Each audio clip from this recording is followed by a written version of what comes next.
Et cette fois, Donald Trump a voulu parler en vainqueur absolu. Dans son discours, le président américain affirme que l'Iran a subi une défaite majeure. Selon lui, ses capacités militaires ont été sévèrement réduites, sa chaîne de commandement frappée et ses moyens de projection largement affaiblis.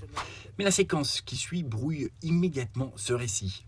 Le 2 avril, selon des sources iraniennes, quelques minutes seulement après que Donald Trump a affirmé avoir détruit les systèmes de missiles et de défense de l'Iran, Téhéran a lancé des missiles vers le nord d'Israël. Autrement dit, au moment même où Washington parle d'un Iran neutralisé, l'Iran montre qu'il peut encore frapper.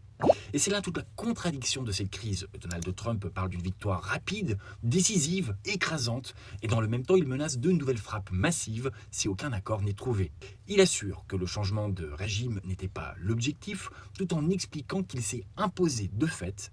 Il évoque encore la négociation, mais dans une logique de pression maximale.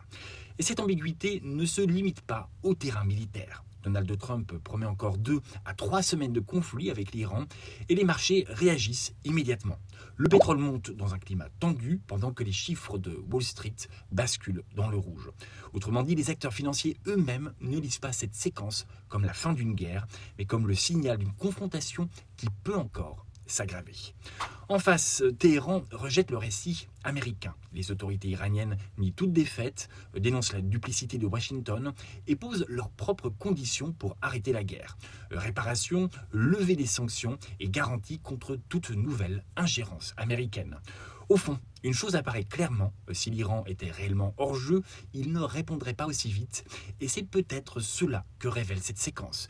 Derrière le discours de victoire totale, le rapport de force reste ouvert.